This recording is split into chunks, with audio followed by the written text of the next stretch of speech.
Friend कैसे हैं। स्वागत करते हैं हम नासिर सर के साथ यूट्यूब चैनल में। आज मैं आप सभी को प्रकाश का परावर्तन यानी प्रकाश का परावर्तन क्या होता है इसके बारे में ये जो चैप्टर है इसको हम बताने जा रहे हैं। दोस्तों सबसे पहले प्रकाश किसे कहते हैं तो इसका परिभाषा होता है प्रकाश एक ऐसा माध्यम है जिसकी सहायता से हम किसी वस्तु को देख पाते हैं। और परावर्तन का अर्थ क्या होता है? परावर्तन का अर्थ होता है किसी वस्तु से टकराकर लौटना। तो यहाँ पे लिखा हुआ है प्रकाश से संबंधित कुछ मुख्य तथ्य जिनकी जानकारी आपको पिछले वर्ग में हो चुकी है तथा जिनका उपयोग आपको इस अध्याय और अगले 2 अध्याय में करना है। यानी अभी हम इस अध्याय में आपको प्रकाश के परावर्तन, प्रकाश का क्या होता है इसके बारे में पूरा बताएंगे। प्रकाश और उसके स्रोत, प्रकाश क्या होता है और स्रोत क्या होता है। स्रोत का अर्थ होता है उससे निकलना। तो वस्तुओं को देखने के लिए आंख के अतिरिक्त प्रकाश का होना जरूरी है, आवश्यक है। यानी हमारे आंख के साथ साथ प्रकाश का भी जरूरी है, तभी हम किसी वस्तु को देख पाएंगे। अंधकार में हम कुछ भी नहीं देख पाते हैं। अतः अब यहाँ आगे प्रकाश का परिभाषा दिया है। प्रकाश वह कारक है जिसकी सहायता से हम वस्तु को देखते हैं। प्रकाश मतलब होता है रोशनी, है ना। प्रकाश कारक का अर्थ होता है करने वाला, है ना। प्रकाश वह कारक है जिसकी सहायता से हम वस्तु को देख पाते हैं। यदि यह प्रकाश अगर नहीं होगा तो हम किसी भी वस्तु को नहीं देख पाएंगे। वास्तव में प्रकाश जब वस्तु से टकराकर हमारी आंख तक पहुंचता है तभी हम किसी वस्तु को देख पाते हैं। यानी प्रकाश हमारी आंख तक जब उससे टकराता है किसी वस्तु से और हमारी आंख तक पहुंचता है तभी हम वस्तु को देख पाते हैं। जैसे कि मान लीजिए रात के समय में प्रकाश जल रहा हो और चौकी के नीचे या टेबल के नीचे अगर कोई चीज रखा हुआ है तो हम अंधेरे में, नीचे अंधेरा रहता है तो हम उसे नहीं देख पाते हैं। यानी कि जब प्रकाश उस वस्तु पर पड़ता है और उससे टकरा के हमारी आंख तक आता है तभी हम वस्तु को देख पाते हैं। जिस वस्तु से प्रकाश निकलता है उसे प्रकाश स्रोत कहते हैं। यानी प्रकाश स्रोत क्या होता है? जिस वस्तु से प्रकाश निकलता है ना। आगे बताएंगे प्रकाश स्रोत कौन कौन है।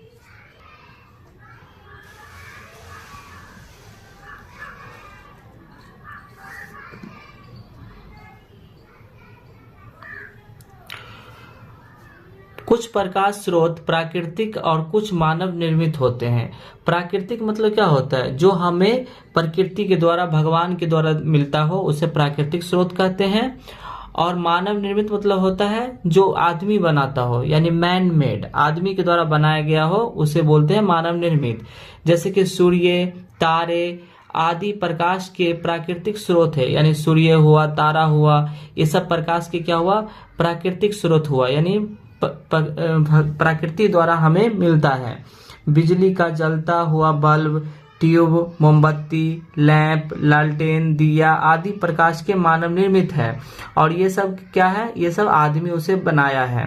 लालटेन को आदमी बनाता है, मोमबत्ती को आदमी बनाता है ना, दिया को आदमी बनाता है। यानी कि जिसको आदमी बनाता है वो प्रकाश के स्रोत मानव निर्मित प्रकाश स्रोत कहलाएंगे। और जिसे आदमी नहीं बनाता है, प्रकृति के द्वारा, भगवान के द्वारा हमें मिलता है, वैसे प्रकाश स्रोत को प्राकृतिक प्रकाश स्रोत कहते हैं। प्रकाश के जितने भी स्रोत हैं उनमें अन्य प्रकार की विभिन्न ऊर्जा को प्रकाश में बदला जाता है। लालटेन, लैंप आदि में तेल में संचित रासायनिक ऊर्जा को प्रकाश में बदला जाता है। इसी प्रकार बिजली के बल्ब और टॉर्च में विद्युत ऊर्जा को प्रकाश ऊर्जा में बदला जाता है। इस प्रकार हम पाते हैं कि ऊर्जा के विभिन्न रूपों के प्रकाश की प्राप्ति होती है। अतः प्रकाश एक प्रकार की ऊर्जा है। अब देखिए ये जो प्रकाश है ये एक प्रकार की ऊर्जा है, यानी प्रकाश से हमें ऊर्जा मिलता है। सबसे पहले हम जानते हैं ऊर्जा किसे कहते हैं। तो ऊर्जा का अर्थ होता है कार्य करने की क्षमता को ऊर्जा कहते हैं। अब ये जो प्रकाश है, प्रकाश से भी कार्य होता है। आप लोग जानते होंगे कि एक होता है सोलर कुकर, है ना। सोलर कुकर में क्या होता है? खाना जो बनता है वो प्रकाश के द्वारा ही खाना बनाया जाता है। तो यहाँ पे ऊर्जा का यानी काम हो रहा है ना, तो कार्य करने की क्षमता को ऊर्जा कहते हैं। प्रदीप्त और अप्रदीप्त प्रदीप्त मतलब क्या होता है, जो खुद ब खुद होता है, और अप्रदीप्त मतलब खुद ब खुद नहीं चमकता है। कुछ वस्तुएं प्रकाश उत्सर्जित करती है, जैसे कि सूर्य, बिजली का जलता हुआ बल्ब, जलती मोमबत्ती। वे वस्तुएं जो प्रकाश उत्सर्जित करती है उसे प्रदीप्त या दीप्तिमान वस्तु कहलाती है। यानी जो प्रदीप्त वस्तु जो होगी वो खुद ब खुद प्रकाश उत्सर्जित करेगा, यानी उसमें से खुद प्रकाश निकलेगा, उसे बोलते हैं प्रदीप्त या दीप्तिमान वस्तु बोलते हैं। कुछ वस्तुएं प्रकाश उत्सर्जित नहीं करती है, जैसे कि टेबल, कुर्सी, पुस्तक, पौधे आदि। वे वस्तुएं जो स्वयं प्रकाश उत्सर्जित नहीं करते हैं उसे अप्रदीप्त वस्तु कहलाते हैं। यानी जो वस्तु स्वयं प्रकाश उत्सर्जित नहीं करती है वो अप्रदीप्त वस्तु कहलाती है। जब किसी प्रदीप्त वस्तु से निकला प्रकाश किसी अप्रदीप्त वस्तु से टकराकर हमारी आंखों तक पहुंचता है, तभी हम उस अप्रदीप्त वस्तु को देख पाते हैं।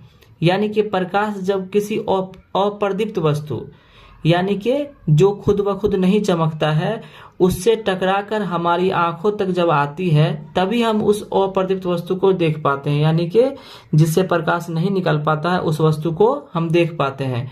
उदाहरण के लिए चंद्रमा का अपना प्रकाश नहीं है, यानी जिस प्रकार से सूर्य में अपना प्रकाश होता है, तारे में अपना प्रकाश होता है, चंद्रमा में अपना प्रकाश नहीं होता है, वह अप्रदीप्त है। जब सूर्य से प्रकाश चंद्रमा पर पड़ता है और उस प्रकाश का कुछ भाग परिवर्तित होकर हम तक पहुंचता है, तभी हम चंद्रमा को देख पाते हैं। चांदनी चंद्रमा से आता प्रकाश वास्तव में सूर्य का परावर्तित प्रकाश है। यानी चंद्रमा से जो प्रकाश आता है वो वास्तव में चंद्रमा का प्रकाश नहीं होता है, वो सूर्य से परावर्तित होकर आता है।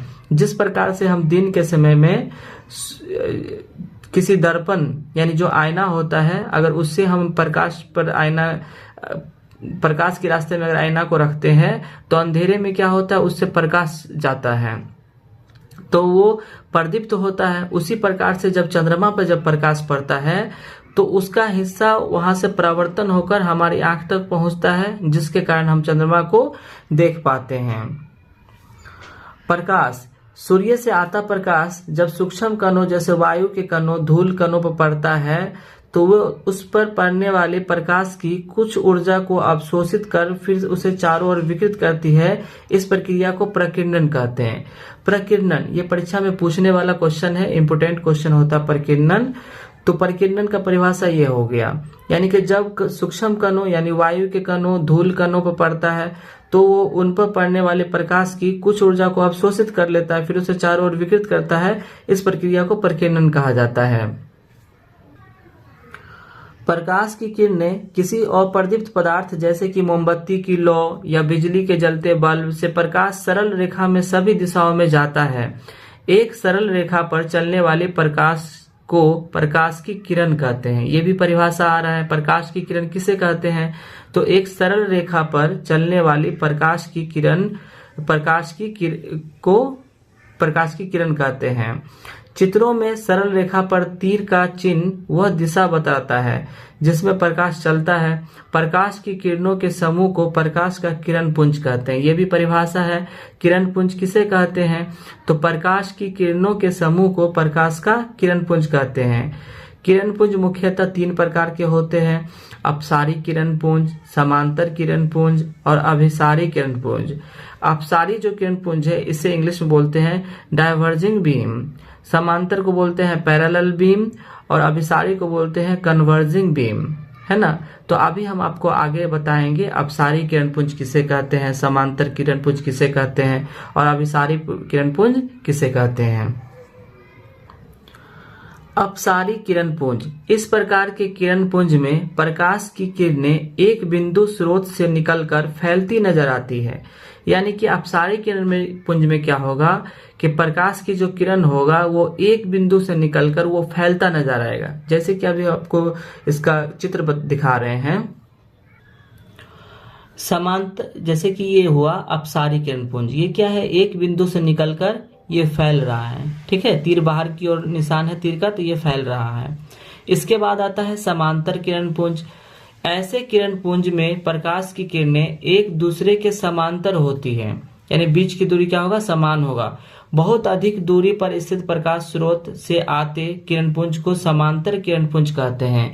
यानी समांतर किरणपुंज में क्या होगा, यानी इसकी किरणों की जो बीच की दूरी होगी प्रत्येक स्थान पर समान होगा, इसलिए इसे समांतर किरणपुंज कहा जाता है। उसके बाद आता है अभिसारी किरणपुंज। ये वाला जो है ये अभिसारी है।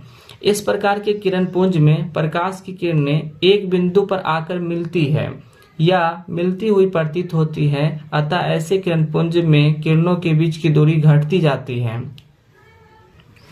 यानी अभिसारी किरणपुंज में क्या होता है, एक बिंदु पर आके मिलती हुई नजर आती है। इसका जो तीर का निशान है वो इस एक बिंदु पर मिलती हुई नजर आ रही है, तो ये हुआ अभिसारी किरणपुंज।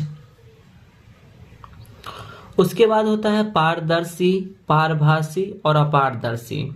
पारदर्शी का मतलब क्या होता है, पार का अर्थ होता है उस पार, दर्शी का अर्थ क्या होता है, दर्शी का अर्थ होता है देखना। और पारभासी, पार का अर्थ होता है उस पार, भासी का क्या होता है, भास करना यानी आभास करना, यानी हल्का हल्का क्या होता है, हम उसका आभास करते हैं। अपारदर्शी मतलब उसके हम आर पार नहीं देख सकते हैं। तो नीचे अभी परिभाषा दिया हुआ है तीनों का, अच्छे से परिभाषा के साथ उदाहरण समझते हैं। पहला है पारदर्शी, तो वे पदार्थ जिनसे होकर प्रकाश आसानी से पार कर जाता है उसे पारदर्शी पदार्थ कहलाता है। कांच, पानी, हवा, यानी कांच में प्रकाश आसानी से पार कर जाता है, पानी में आसानी से, हवा में आसानी से, तो वो पारदर्शी कहलाता है। उसका नेक्स्ट है पारभासी का, वे पदार्थ जो उन पर पड़ने वाली प्रकाश के एक छोटे से भाग को ही अपने में होकर जाने देती है, उसे पारभासी पदार्थ कहते हैं। जैसे घिसा हुआ कांच, तेल लगा कागज, बैलून, रबर, आंख की पलक, ट्रेसिंग पेपर, चमड़ा, रक्त, दूध, घना धुआं, हल्के बादल, कुहासा, ये सब हो गया पारभासी। उसके बाद आता है अपारदर्शी पदार्थ। अपारदर्शी पदार्थ किसे कहते हैं, तो वे पदार्थ जो प्रकाश को अपने में होकर नहीं जाने देते हैं उसे अपारदर्शी पदार्थ कहते हैं। जैसे कि लकड़ी, लोहा, पत्थर, अलकतरा, पेंट, मोटा गत्ता, धातु की प्लेट, ये सब अपारदर्शी पदार्थ के उदाहरण हैं। उसके बाद है प्रकाश का परावर्तन, है ना, प्रकाश के किसी वस्तु से टकराकर लौटने को प्रकाश का परावर्तन कहते हैं। यानी प्रकाश का किसी वस्तु से टकरा के जब लौटता है तो उसे प्रकाश का परावर्तन कहते हैं। अच्छी तरह से पॉलिश की हुई चिकनी सतह पर पड़ने वाले प्रकाश का अधिकांश भाग उनके द्वारा लौटा दिया जाता है, अर्थात प्रकाश को परावर्तित हो जाता है। समतल दर्पण में प्रकाश का एक ऐसा परावर्तक होता है, यानी इसे प्रकाश का परावर्तक कहते हैं।